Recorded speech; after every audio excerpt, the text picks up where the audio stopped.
वृंदावनं सखि भूव वितनोति कीर्ति यदि देवकी सुत पदाम्बुजलब्ध लक्ष्मी गोविंद वेणुमन्मत्त मयूर नित्यं पृक्षादिशान परतान्य समस्त सत्वम्।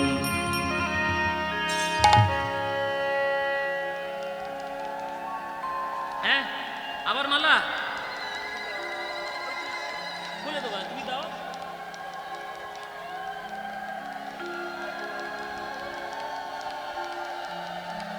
বাহ, জয় নিতাই। আর কারোর আছে বাকি? জয় নিতাই, জয় নিতাই।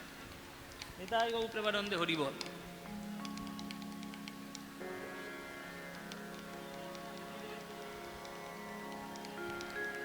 হ্যাঁ, গলাতে খুলবো না, ঘামে মরে যাচ্ছি বলে গলাতে খুলবো না। কত সুন্দর করে গেতেছে। এই মালা দেওয়া আপনাদের নদিয়া জেলা ছাড়া সারা পশ্চিমবঙ্গে কোনো জেলায় দেয় না। এই নদিয়া জেলায়, এই কৃষ্ণনগর থেকে, আচ্ছা, এই যে এইখান থেকে শুরু হলো, এইখান থেকে শুরু হয়ে পুরো সেই কৃষ্ণনগরে ঘুরে ঘুরে ঘুরে ঘুরে সে করিমপুর পর্যন্ত সব জায়গায় মালা। এই ভক্তরা কত ভালোবেসে মালা গেঁথে নিয়ে আসে। এর মতো কি আর গান, এত সুন্দর মালার মতো কি আর গান গাইতে পারি? পারি না। ফুলের কত শোভা, ফুলের কত সৌন্দর্য। বাহ বাহ বাহ বাহ বাহ, জয় নিতাই। এইটা আরো ভালোবাসা, এইটা আসল খাঁটি জিনিস দিয়েছে। অনেকদিন ধরে খুঁজছিলাম কোথায় পাবো, যাক পেয়েছি। বাহ, অপূর্ব। নিতাই গৌর প্রেমানন্দে হরি বল।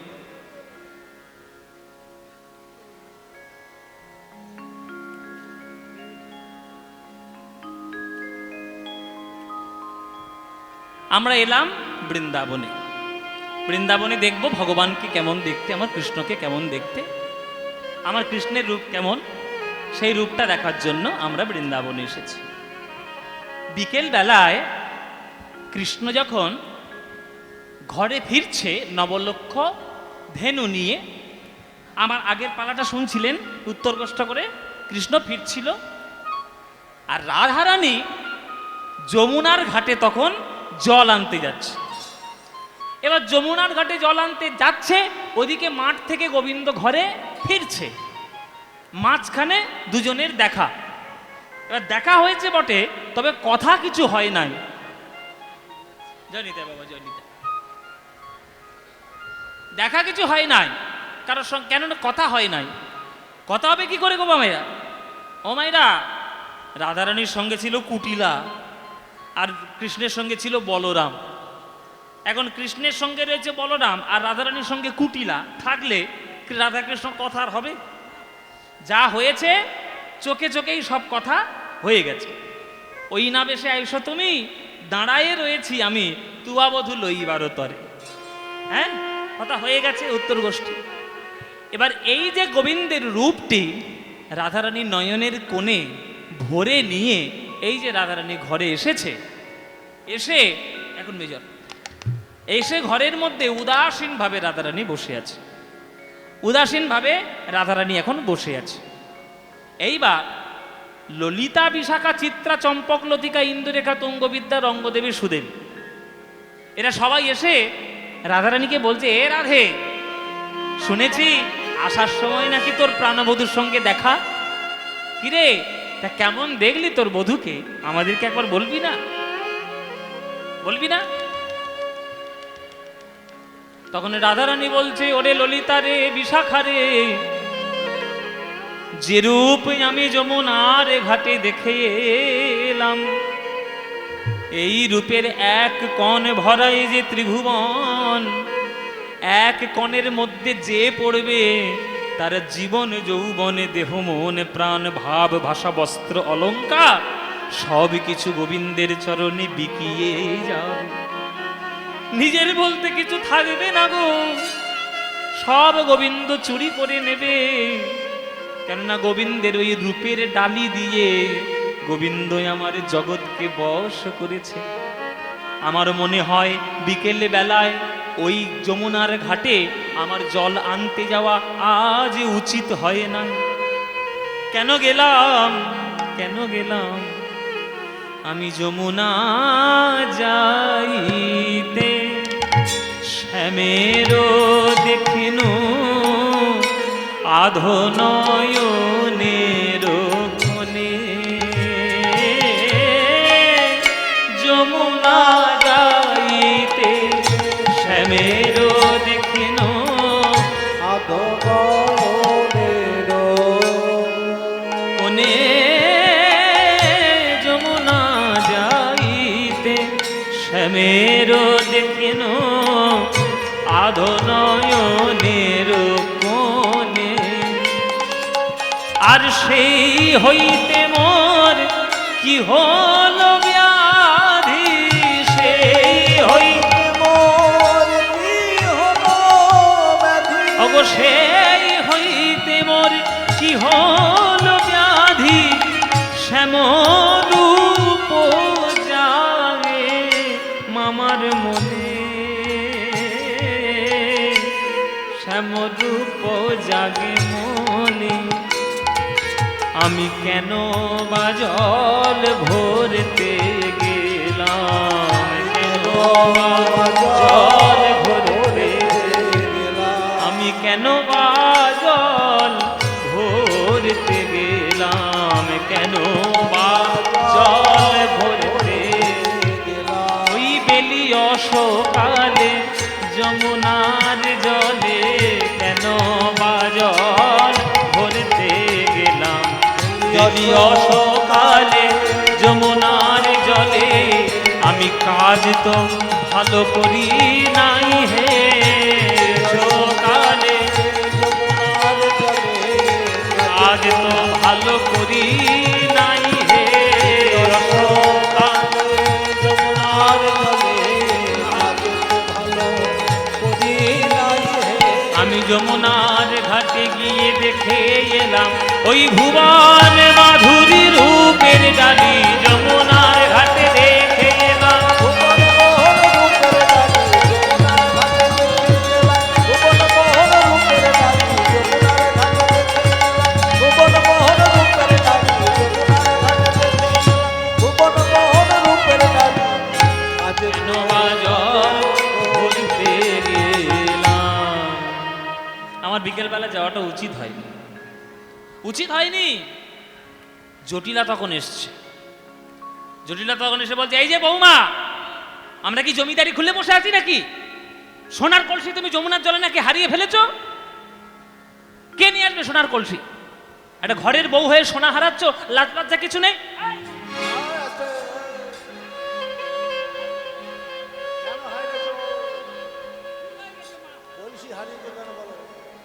ও মায়েরা, এইটা হচ্ছে শাশুড়ি বৌমাদের গপ্প। শাশুড়ির কাছে সব বৌমাই খানিকটা খিটির মিটির, আর সব বউদের কাছে শাশুড়িও খানিকটা খিটির মিটির। শাশুড়ি মনে মনে ভাবছে এক অপয়া বউ নিয়ে এসছি ঘরে, আর বৌমা মনে মনে ভাবছে এক দজ্জাল শাশুড়ি পেয়েছি জীবনে। এটা বৌমাদের মনের কথা বলেছি। এখানে যারা বৌমারা কীর্তন শুনছে তারা মনে মনে ভাবছে ঠিক কীর্তন হয়েছে, এবার ঠিক কীর্তন হয়েছে, দজ্জাল বলেছে, ঠিক বলেছে। তোমরা এটা বলতে পারো, কিন্তু রাধারানী বলতে পারে না। রাধারানী শিক্ষিতা তো, কাকে কতটা কিভাবে কথা বলতে হয় জানে। জটিলা এসেছে, ও বৌমা কেন হারিয়েছো সোনার কলসি? উল্টো পাল্টা কথা বলছে। তখন ললিতা বিশাখা ছুটে এসছে, মা মা মা মা কি হয়েছে? রাধারানীকে এইভাবে কটু কথা শোনাচ্ছেন কেন? সোনার কলসি আপনার হারিয়ে গেছে? কোনো চিন্তা নেই মা। আর রাধারানীর বাবার নাম হচ্ছে বৃষভানু, সে হচ্ছে রাজা। রাধারানীর অঙ্গের যতটা ওজন অতটা সোনা রোজ বৃষভানু দান করে দেয় লোককে, রোজ।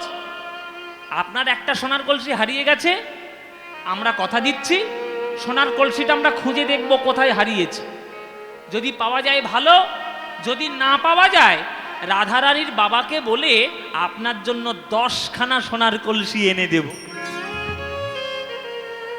10খানা সোনার কলসি এনে দেব, কিন্তু রাধারানীকে দয়া করে এইভাবে কটু কথা শোনাবেন না। রাধারানী আমার বড় ভদ্র ঘরের মেয়ে, ওই কথা শোনা অভ্যেস তার নয়।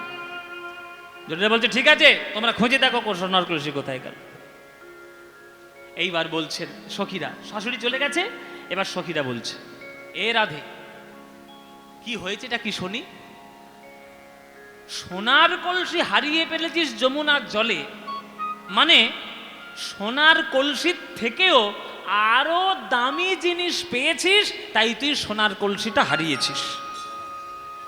মায়েরা ভালো করে বোঝো, মানুষ দামি বস্তুটা হারিয়ে ফেলে কখন? যখন তার থেকেও দামি বস্তুটা পেয়ে যায় তখন। ও মায়েরা, আমার যখন পয়সা ছিল না তখন আংটি পরার খুব শখ ছিল, এই পয়সা তো নেই। ছোটবেলায় ভীষণ দুঃখে কেটেছে, অর্থনৈতিক অবস্থা খুব খারাপ, কিন্তু শখ রয়েছে 16 আনা।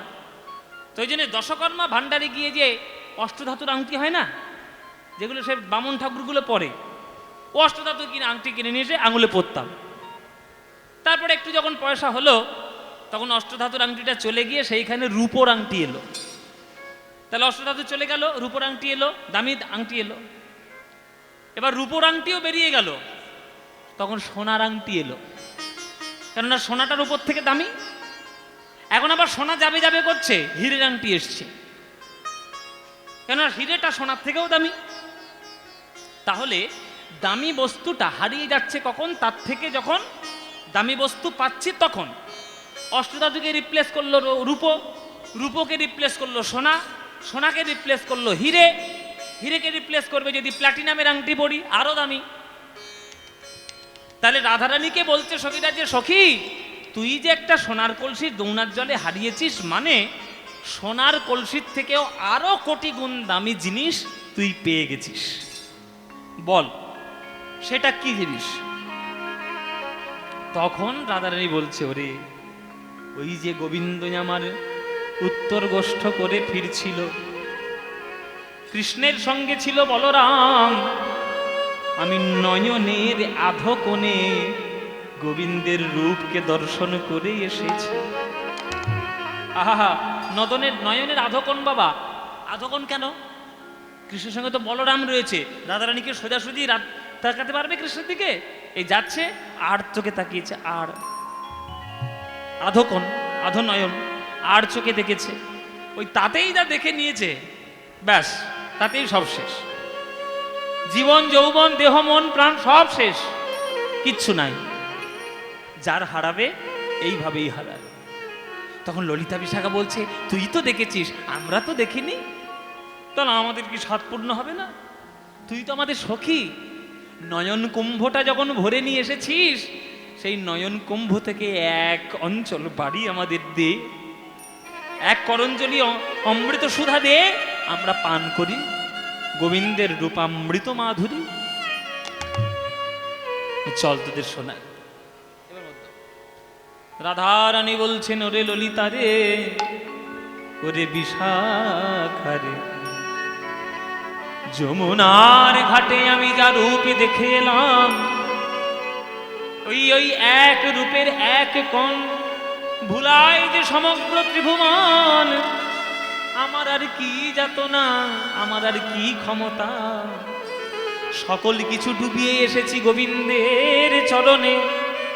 ওই গোবিন্দের রূপ মাধুরী পান করে, ওরে ললিতা রে, ওরে বিশাখা রে, আমার সকল কিছু হারিয়ে গেল।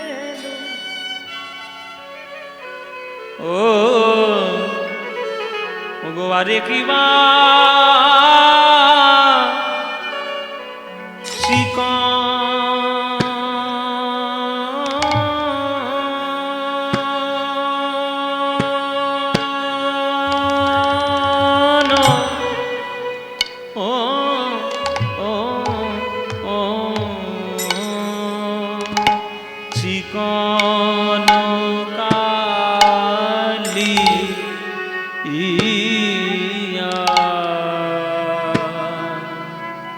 কালিয়ার উপর চিক চিকন কালিয়ার উপর ওগো মরমে লাগি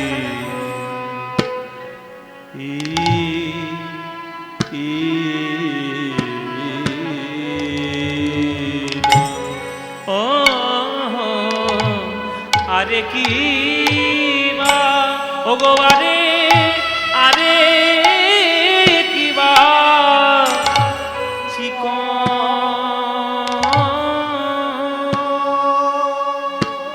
সখিরে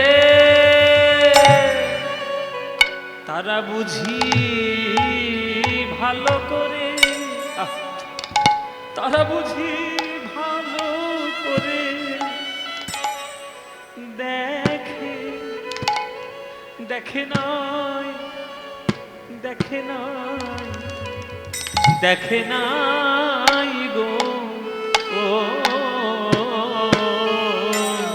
ও গো আরে আরে কি বা চিকন। এই গানটি খুব একটা বড় তালের গান এবং খুব প্রাচীন একটি গান। এই গানের সুর দ্বিতীয় আর নেই। এই গানের সুর কীর্তনের অরিজিনাল গান বাবা।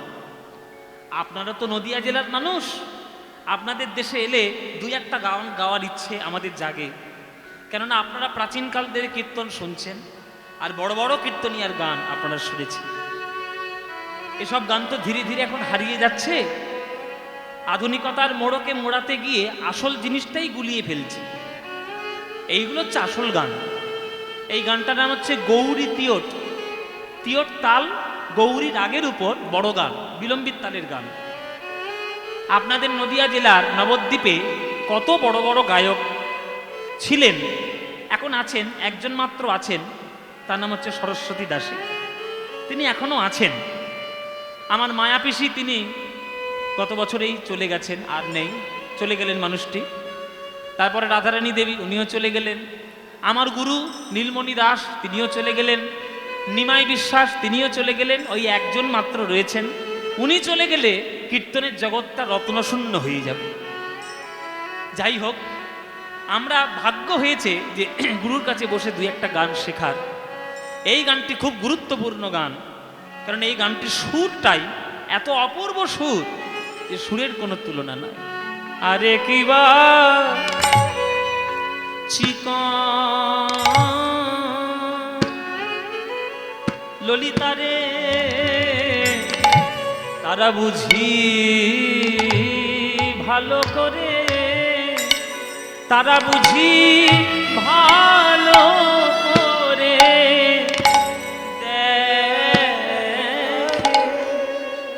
দেখে না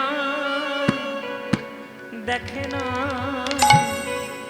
দেখে নাই দেখে নাই গো। কারা দেখে নাই?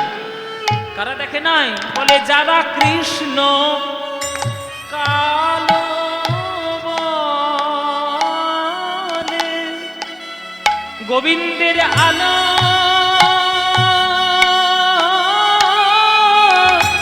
ওগো আলো করা রূপ যারা কালো বলে, গোবিন্দের আলো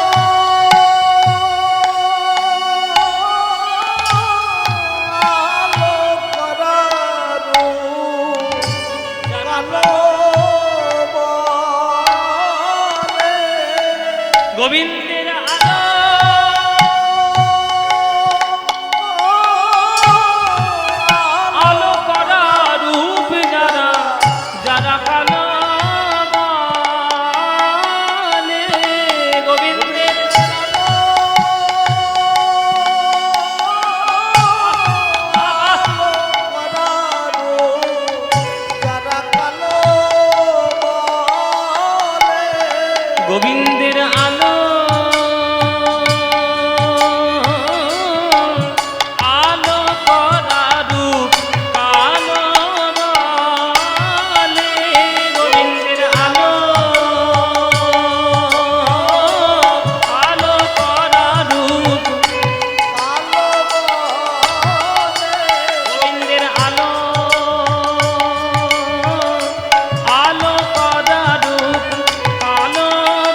6-4-4 ছন্দ।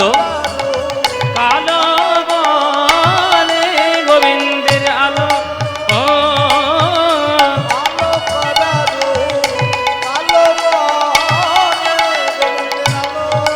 আহা, আলো করা রূপ, কালো বনে গোবিন্দের আলো, আলো করা রূপ, কালো বনে গোবিন্দের আলো, আলো করা রূপ, কালো বনে গোবিন্দের আলো,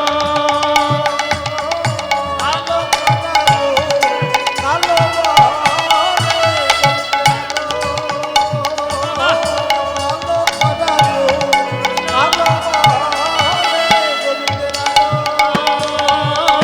আলো করা রূপ, কালো বনে গোবিন্দের আলো,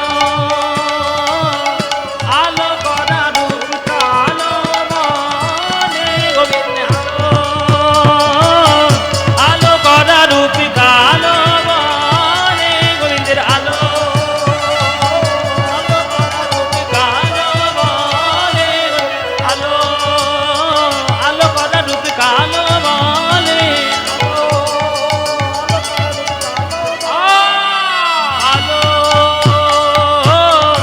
আলো করা রূপ, কালো বনে আলো, আলো করা রূপ, কালো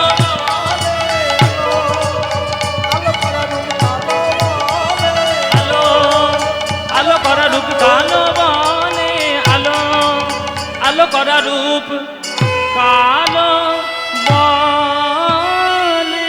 তারা বুঝি ভালো করে দেখে নাই, দেখে নাই, দেখে নাই গো, ও গো আরে কিবা চিকন।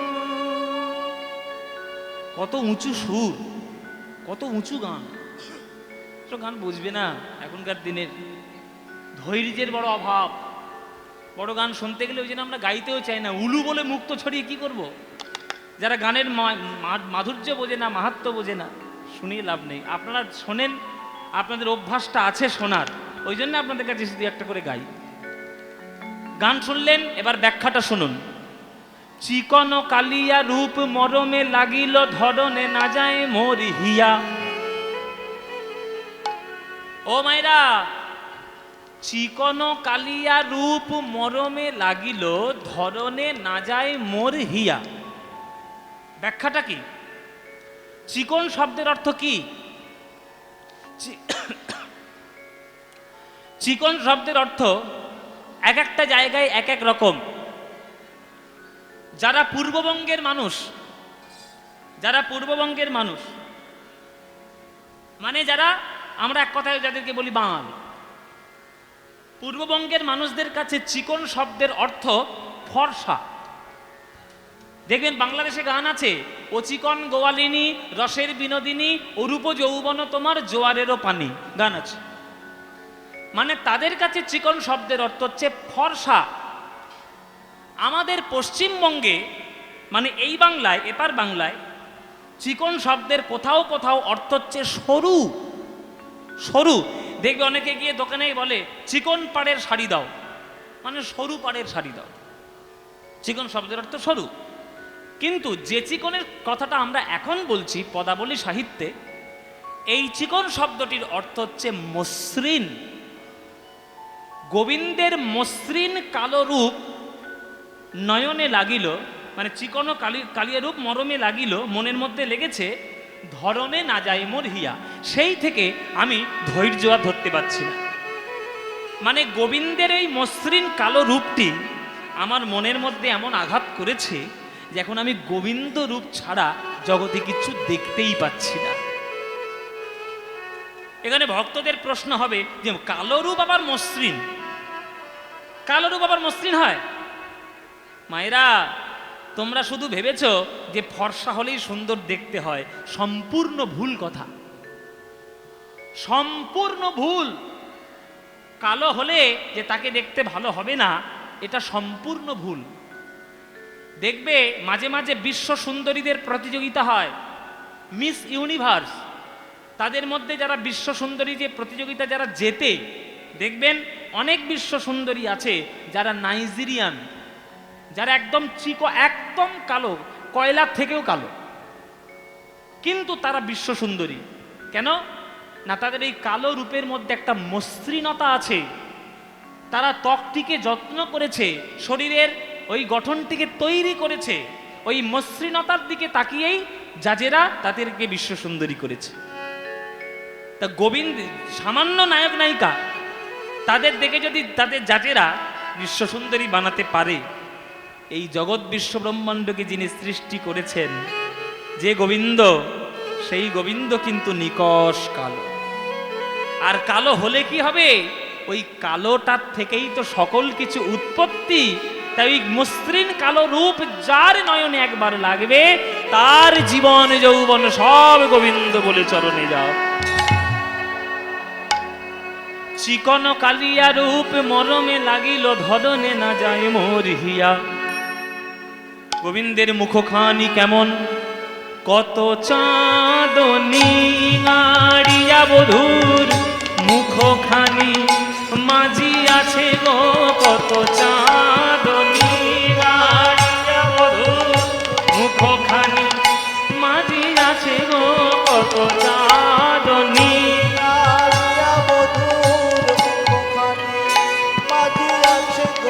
না জানি তাই কত সুধা দিয়া, কত সুধা দিয়া, ও কি আহারে না জানি তাই কত সুধা দিয়া, কত সুধা দিয়া। ও মায়েরা, আকাশের চাঁদ দেখেছো? আকাশের চাঁদ দেখেছো? বলে এটা আবার কেমন প্রশ্ন? আকাশের চাঁদ কেউ দেখেনি? তুমি দেখোনি? আমরা সবাই দেখেছি। আগেকার দিনের লোকেদের একটা ধারণা ছিল যে আকাশের চাঁদ হচ্ছে অমৃতের রসগোল্লা। রসগোল্লাকে চিপে ধরলে কি বেরোবে? কি বেরোবে মায়েরা? রস বেরোবে। চাঁদকে চিপে ধরলে অমৃতের বিন্দু বেরোবে। এটা আগেকার দিনের লোকেদের বিশ্বাস। যে চাঁদকে যদি কেউ চিপে ধরে অমৃতের বিন্দু ঝরে।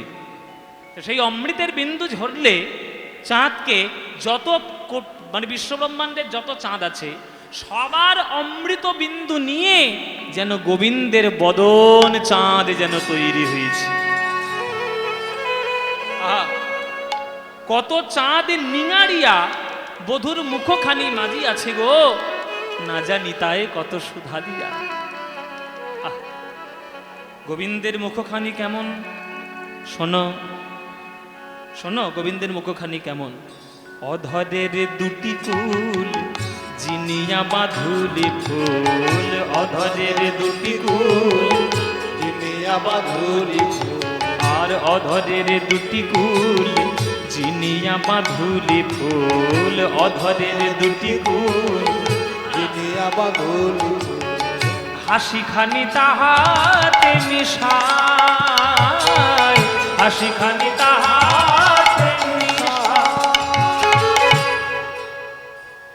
এখানে যারা গান শুনছো, মায়েদের বলছি, বাবাদের বলছি, ছেলেদের বলছি, মেয়েদের বলছি, সবাইকে বলছি, যারা গান শুনতে এসছো আজকে বুকে হাত রেখে ঠাকুরের সামনে একটা সত্যি কথা বলো আমার কাছে।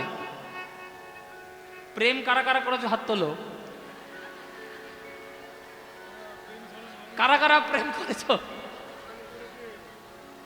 যাক, দু একজন সাহসী ভক্ত আছে। হ্যাঁ, এই যে হাত তুলেছে। অনেকে আবার লজ্জায় হাত তুলতে চাইছে না। হ্যাঁ, আমি প্রেম করি না করি তোমায় বলবো বাবা? বলা যাবে না। আচ্ছা, আপনারা প্রেম মানে ভাবলেন যে আই লাভ ইউ প্রেম। প্রেম মানে কোনটা? ভক্ত আর ভগবানের চিরন্তন প্রেম। তাহলে প্রেমে যে পড়বে সে যাকে ভালোবাসে তার দিকে তাকালেই শেষ। কি মায়েরা, সাধারণ দৃষ্টিতে এই যে প্রেম তোমরা দেখো, আই লাভ ইউ প্রেম, মনে করো কোনো নায়কের চোখের দৃষ্টিতে নায়িকা ফেঁসে গেছে, মানে চোখের চাউনি এমন, ওই চাউনিতেই সব শেষ। তাহলে সাধারণ নায়ক নায়িকাদের চাউনিতে যদি সাধারণ জগৎ আকৃষ্ট হয়, বিশ্বব্রহ্মাণ্ডের সর্বশ্রেষ্ঠ নায়ক হচ্ছেন গোবিন্দ। কৃষ্ণ। আর বিশ্ব ব্রহ্মাণ্ডের শ্রেষ্ঠ নায়িকা হলেন রাধারানী। তাদের যদি নয়নের আদান প্রদান হয়, তাদের আর নিজের বলতে কিচ্ছু থাকবে গো, থাকবে না। তাই অধরের দুটি কুল জিনিয়া বাঁধলি ফুল, গোবিন্দের ওই হাসির দিকে তাকিয়ে সব শেষ রাধারানী। হাসি খানি তাহাতে মিশায়, হাসি খানি তাহাতে মিশায়, ওই অধরের দুটি কুল জিনিয়া বাঁধলি ফুল, অধরের দুটি কুল জিনিয়া বাঁধলি ফুল, আর হাসি খানি তাহাতে মিশায়, হাসি খানি তাহাতে মিশায়। কেমন? নবীন মেঘের পরে বিজলি প্রকাশ করে, নবীন মেঘের পরে বিজলি প্রকাশ করে, নবীন মেঘের পরে বিজলি প্রকাশ করে। নবীন মেঘ, আকাশের মেঘ যতই কালো হোক না কেন, বজ্রপাত যদি একটা হয়, যতই অন্ধকার থাক, সব অন্ধকার এক নিমেষে দূর হয়ে যায়। গোবিন্দের বদনটা দেখে মনে হচ্ছে কালো মেঘের ঘটা। আর তিনি যখন মাঝে মাঝে হাসছেন, হাসতে গিয়ে যখন গোবিন্দের দাঁতটা দেখা যাচ্ছে, ওই দাঁতের শোভাটা মেঘের মাঝখান থেকে বিদ্যুতের ঝলকানির মতো এসে ভক্তদের হৃদয় লাগছে। আহা, নবীন মেঘের পরে বিজলি প্রকাশ করে, নবীন মেঘের পরে বিজলি প্রকাশ করে, আমার জাতি কুল মজাইল তাই, জাতি কুল মজাইল আমার জাতিকুল মজাইল, জাতিকুল মজাইল। এইবার মায়েরা বলো, অধর কাকে বলে? অধর কাকে বলে? অধর মানে ঠোঁট। তা তোর কটা ঠোঁট? ও মায়েরা কটা ঠোঁট তোমাদের? বলে বাবা একটাই, আবার কটা ঠোঁট থাকবে? তবে একটা ঠোঁটের দুটো পাপড়ি, উপরের একটা ঠোঁট, নিচের একটা ঠোঁট। এই উপরের ঠোঁটটার নাম হচ্ছে ওষ্ঠ, নিচেরটার নাম হচ্ছে অধর। বল,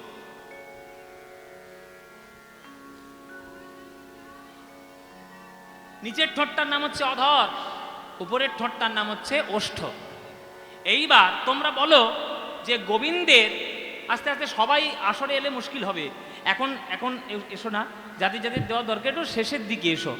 গান গাইতে গাই হ্যাঁ চলে যাবে, চলে যাচ্ছে। কেন এখানে থাকতে কি হয়? বলে বাবা যা গরম, এখানে থেকে আর কি করবো বাবা, এখানে আমার পরে আক্ষেপ অনুরাগ হবে, তারপর রাসলীলা হবে, সারা রাতের কারবার, সারা রাত কীর্তন হবে। চলো নিতাই গৌর হরি বল। বলে গোবিন্দের বাঁশিটা কোন ঠোঁটে বাজে মায়েরা? নিচের ঠোঁটে না ওপরের ঠোঁটে?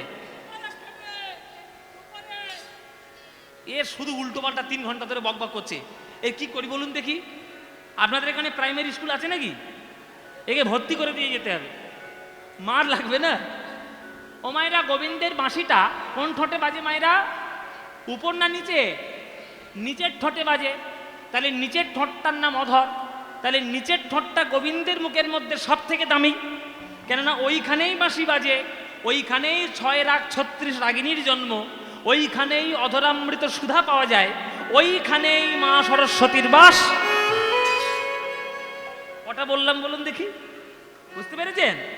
ওইখানেই অধরামৃত সুধা, ওইখানেই সঙ্গীতের সৃষ্টি, ওইখানেই 6 রাগ 36 রাগিনীর সৃষ্টি, ওইখানেই মা সরস্বতীর বাস, ওইখান থেকেই অমৃত সুধা। তাহলে গোবিন্দের অধরটাই সব থেকে দামি।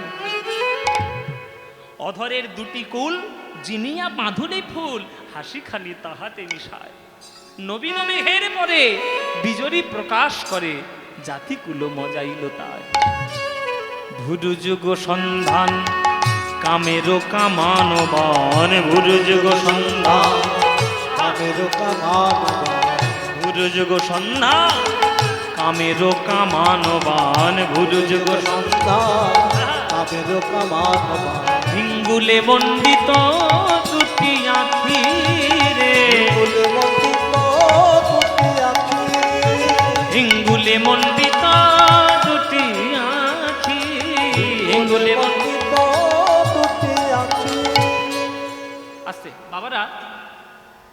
আগেকার দিনে শীতকালে বিহারিরা তুলোর বস্তা কাঁধে নিয়ে আর লেপ তৈরি করার জন্য বাজারে বাজারে আসতো। এখন আর আসে না, এখন সব ব্ল্যাঙ্কেট হয়ে গেছে। তো এখন আসে আপনাদের এদিকে? হ্যাঁ, আসে আসে। দেখবেন বিহারিরা দেখবেন কাঁধে তুলোর বস্তা নিয়ে, আর ওদের কাঁধে একটা ধনুকের মতো একটা যন্ত্র থাকে, থাকে না মায়েরা? হ্যাঁ, ধুনান বলে, ধুনান। দেখবেন একটা মুগুরের মতো জিনিস থাকে, আর এই দড়ির উপরে তুলোগুলো ফেলে বা তুলোর কাছে দড়িটা নিয়ে গিয়ে এইবার ড্যাও ড্যাও ড্যাও করে মারে, আর তুলোটা ফুলে ওঠে। ওই জন্য তাকে কি বলে? তুলো ধোনা। তুলো ধোনা বলে না? তুলো, দেখবেন ঝগড়ার সময় অনেকে বলে এমন মার মারবো না, তুলো ধোনা করে ছাড়বো, বলে না? ওইটা হচ্ছে ধুনা। ওইটার নাম, ওই যন্ত্রটার নাম হচ্ছে ধুনান। কিন্তু আমাদের পদাবলীর সাহিত্যে এখানে ধুনান মানে হচ্ছে ধনুক। গোবিন্দের ভুরুটা এই পার থেকে শুরু করে এই পার পর্যন্ত জোড়া ভুরু। আমাদের যেমন নাকের মাঝখানেটা ভুরু নেই, ফাঁকা, তেমনি গোবিন্দের এই পার থেকে এই পারটা জোড়া। এই জোড়া ভুরুটা দূর থেকে দেখে মনে হতো যেন একটা ধনুক। কার ধনুক? বলে কামদেবের ধনুক। কামদেবের ধনুককেও গোবিন্দের জোড়া ভুরু জয় করে নিয়েছে, হার মানিয়ে দিয়েছে।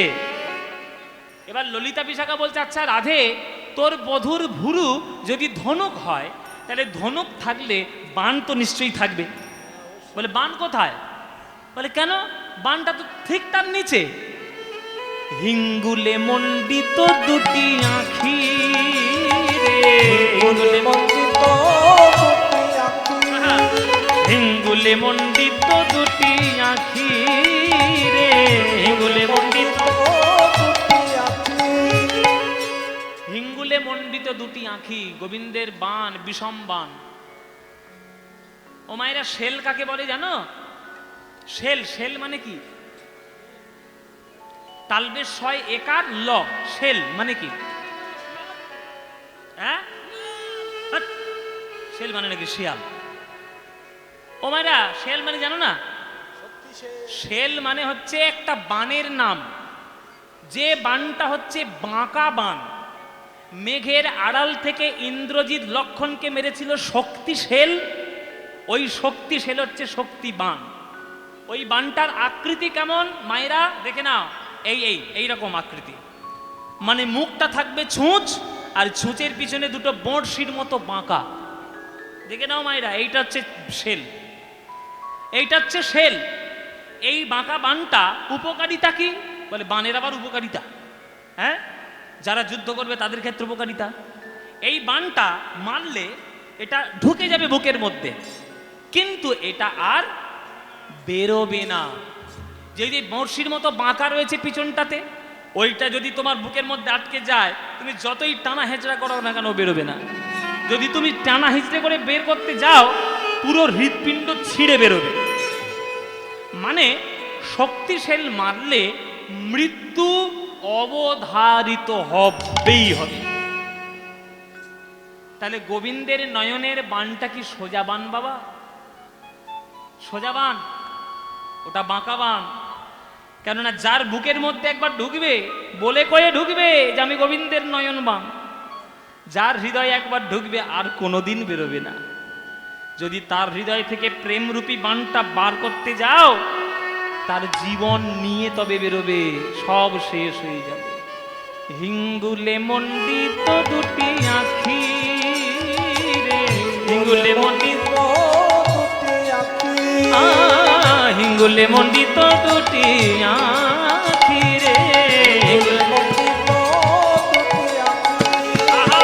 অরুণ নয়ন কোণে চাইয়া ছিল আমা পানে, অরুণ নয়ন কোণে, ওই অরুণ নয়ন কোণে চাইয়া ছিল আমা পানে, সেই হইতে শ্যাম রূপ দেখি, সেই হইতে শ্যাম রূপ দেখি, সেই হইতে শ্যাম রূপ দেখি, সেই হইতে শ্যাম রূপ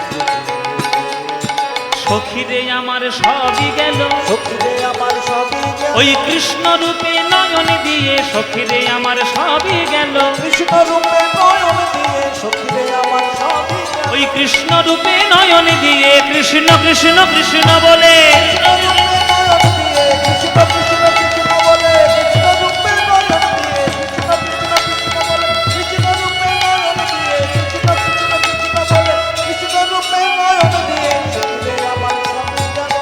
সেই হইতে শ্যাম রূপ দেখি, সেই হইতে শ্যাম রূপ দেখি, সেই হইতে শ্যামের রূপ দেখি, সেই হইতে শ্যামের রূপ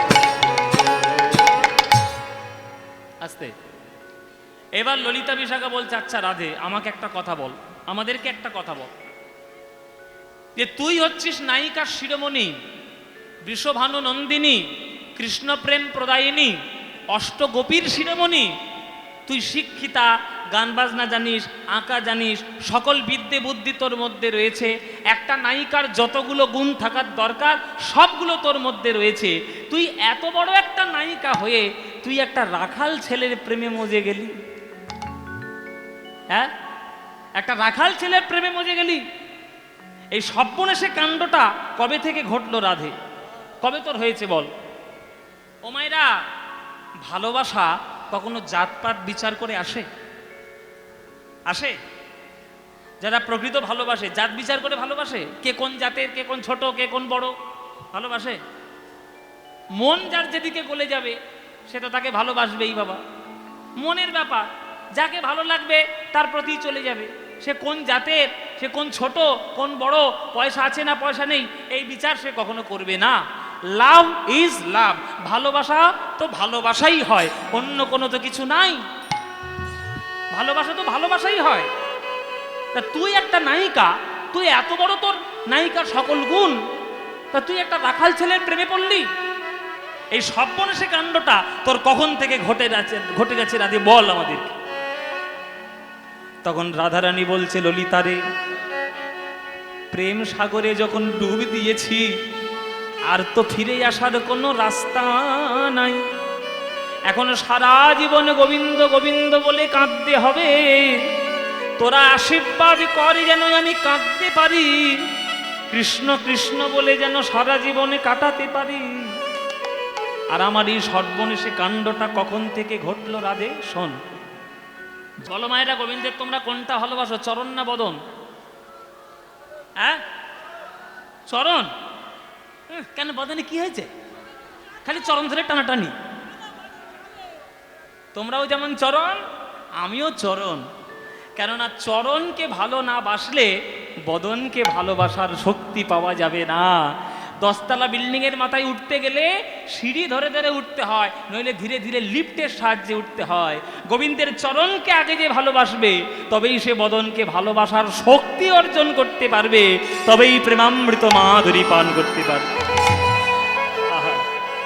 জ্ঞান দাসেতে কয় শুধুই সে সুধাময়, জ্ঞান দাসেতে কয় শুধুই সে সুধাময়, জ্ঞান দাসেতে কয় শুধুই সে সুধাময়, জ্ঞান দাসেতে কয় শুধুই সে সুধাময়। ওগো গোকুলে নন্দের বালা কানু, গোকুলে নন্দের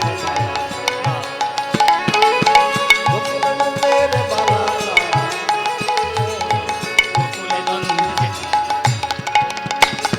সখীরে আমার সবই গেল, সখীরে আমার সবই গেল, ওই কৃষ্ণ রূপে নয়ন দিয়ে সখীরে আমার সবই গেল, কৃষ্ণ রূপে নয়ন দিয়ে সখীরে আমার সবই গেল, ওরে কৃষ্ণ রূপে নয়ন দিয়ে কৃষ্ণ কৃষ্ণ কৃষ্ণ বলে, কৃষ্ণ রূপে নয়ন দিয়ে কৃষ্ণ কৃষ্ণ কৃষ্ণ বলে, কৃষ্ণ রূপে নয়ন দিয়ে কৃষ্ণ কৃষ্ণ কৃষ্ণ বলে, কৃষ্ণ রূপে নয়ন দিয়ে সখীরে আমার সবই গেল। আহা গোকুলে নন্দের বালা কানু, গোকুলে নন্দের বালা কানু, গোকুলে নন্দের বালা কানু, গোকুলে নন্দের বালা কানু।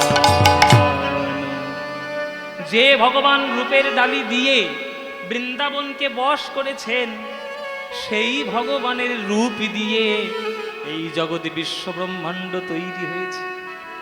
শাস্ত্র বলেছে গোবিন্দের রোমকূপ থেকে কোটি কোটি ব্রহ্মাণ্ডের জন্ম হয়। গোবিন্দের নাকের নিঃশ্বাস দিয়ে ব্রহ্মাণ্ডের জন্ম হয়, আবার নিঃশ্বাস যখন গ্রহণ করেন, আবার জগৎ প্রলয় হয়ে যায়। এই বিশ্বকে সৃষ্টি করেছেন গোবিন্দের বিরাট বড় রূপ দিয়ে। সেই বিরাট বড় রূপটি বৃন্দাবনে যখন দাঁড়িয়ে থাকে, তখন তাকে নবকিশোর নটবর বলে মনে হয়। আর সেই কৃষ্ণ যখন বিশ্ব ব্রহ্মাণ্ড সৃষ্টি করেন, তখন সকল বিশ্ব তার চরণে গিয়ে লুটোপুটি খায়। শোনো রে মানুষ ভাই, পরের লাইনটা কি? শোনো রে মানুষ ভাই, সবার উপরে মানুষ সত্য, তাহার উপরে নয়। আমরা তো হিন্দু, মুসলিম, খ্রিস্টান, জৈন, বৌদ্ধ, শিখ, সাঁই এই নিয়ে এই করে করেই মরলাম, এই করে করেই শেষ। যারা কাজের কাজ করতে এসছে জগতে, তারা কখনো এই পাল্লায় পড়বে না। যারা বুদ্ধিমান, তারা সকল ধর্মকে সম্মান জানিয়ে সোজা রাস্তায় যাবে, সৎ পথে চলবে, ভগবানের রাস্তায় যাবে। বাংলার 14 পুরুষের ভাগ্য ভালো যে বাংলা একটা কবি পেয়েছে, তার নাম নজরুল ইসলাম। কি সম্মান দিয়েছে? কিচ্ছু দিয়েছে? শিল্পীদের তো সম্মান এমনিতেই কেউ দিতে চায় না। বেশিরভাগ শিল্পীরা শেষ জীবনে কষ্ট করে করে মরে, না খেতে পেয়ে মরে। হাজার হাজার শিল্পীর নাম বলে দেবো আপনাদের, যারা শেষ জীবনে কষ্ট করে মরেছে, কেউ দেখার লোক নেই। যতক্ষণ তারা শিল্প দিয়ে গেছে, মাথায় করে নিয়ে নেচেছে। যখন তারা দিতে পারেনি, বুড়ো হয়ে গেছে, ছুঁড়ে ফেলে দিয়েছে। নজরুল ইসলাম বাংলাকে কি দিয়ে গেছে, বাঙালিরা বুঝলই না যে আমরা কি পেয়েছি তার কাছ থেকে। এই রচনাগুলো আর হবে? পৃথিবীতে আর কোথাও হবে? হবে না।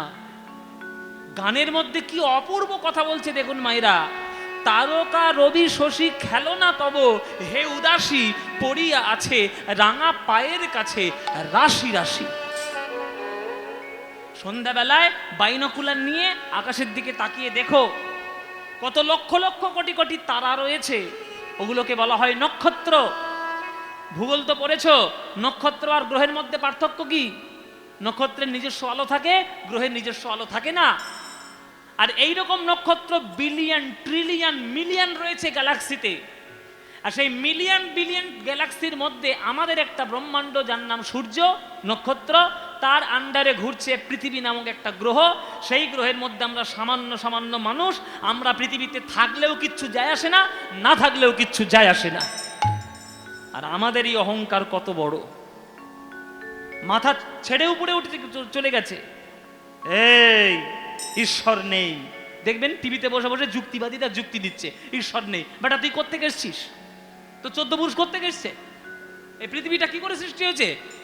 যে কোনো সৃষ্টির পেছনে কেউ না কেউ তো থাকবে, তাহলে তিনিই তো আমাদের ঈশ্বর। তুমি তাকে কৃষ্ণও বলতে পারো, আল্লাহও বলতে পারো, খ্রিস্টও বলতে পারো, কালীও বলতে পারো, যা ইচ্ছা বলার দরকার তুমি বলো, কিন্তু ঈশ্বর নামে কেউ তো একজন আছে। সেই ঈশ্বরের চরণের তলায় এই বিশ্ব ব্রহ্মাণ্ড ধুলোর মতো ধুলো। আর সেই ধুলোর মধ্যে ধুলো তোমরা। ভগবান রূপ সৃষ্টি করেছেন বৃন্দাবনে তার প্রেম দিয়ে, সেই ভগবান রূপ সৃষ্টি করেছে তার তত্ত্ব দিয়ে জগৎ বিশ্ব ব্রহ্মাণ্ড মাঝে। তাই তার রূপের খেই পাওয়া আমাদের ক্ষেত্রে সাধারণ মানুষের পক্ষে সম্ভব নয়। মায়েরা, এই তোমাদের নদিয়া জেলা, এই নদিয়া জেলাটা কত ফুট লম্বা আর কত ফুট চওড়া কোনোদিন ফিতে নিয়ে মেপে দেখেছো? ফিতে নিয়ে মেপে দেখেছো? বলে বাবা অত বড় ফিতে দোকানেই নেই, তো মাপবো কি? কত ফুট লম্বা, কত ফুট চওড়া আমরা তো মাপতে পারবো না। তাহলে সেই পশ্চিমবঙ্গটা কত বড়, ভারতবর্ষটা কত বড়, এশিয়া কত বড়, পৃথিবী কত বড়, সৌরজগৎ কত বড়, ব্রহ্মাণ্ড কত বড়, আর সেই ব্রহ্মাণ্ডকে যিনি সৃষ্টি করেছেন সেই ভগবানটাই বা কত বড়। সেই ভগবানটাই বা কত বড়। আমরা পাবো তার রূপের কোনো থই নেই, সব অথই অথই, থই পাবে না। ভগবানের রূপ থই পাওয়া যায় না মেজর। তাই ভগবানের রূপ তিনি যেভাবে রূপ দেখান সেইভাবে রূপটাকেই জগতের সৃষ্টি করে। তার রূপ তিনি প্রেম দেখাতে গিয়ে আমাদের জগন্নাথ ক্ষেত্রে জগন্নাথ হয়ে বসে রয়েছে। জগন্নাথ ক্ষেত্রে জগন্নাথ হয়ে বসে রয়েছে স্বয়ং ভগবান। মহাপ্রভু তাকে কৃষ্ণ বলে মনে করতেন। সেই জগন্নাথ আমাদের কলিযুগের সাক্ষাৎ ভগবান। তুমি যদি জগন্নাথ দেখতে গিয়ে তুমি ভগবানকে না দেখো, তুমি যদি কাঠের মূর্তি দেখো, চোখ তো তোমার খারাপ, ভগবানের তো নয়। এখানে আমাদের কমিটিরা, বাতকুল্লা বাজার কমিটির সদস্যরা আমাকে চিরকুট পাঠিয়েছে, এ দাদা ব্যবসায়ী আমাদের কমিটির তরফ থেকে এই গানটা আপনাকে একটু গাইতে হবে। আমরা শুনেছি সারেগামাপায়, আজকে লাইভ শুনতে চাই। কি গান? বলে জগন্নাথ স্বামী নয়ন পথগামী ভব তুমি। এই গানটি তারা শুনতে চেয়েছে, গাইতে তো হবে বাবা, কমিটি আজ্ঞা দিয়েছে মানে গাইতে তো হবে। তো কমিটির অনুরোধ যখন, এই গানটা একটু গাই, জগন্নাথ স্বামী নয়ন পথগামী ভব তুমি। মায়েরা একটু হাত জোরে করে বসুন, সবাই সবাই একটু করজোরে বসবেন। আর এই গানটা যখন গাইব, শ্লোকগুলো বলার সময় আপনারা একটু উলুধ্বনি দেবেন, কেমন? হ্যাঁ, চলো।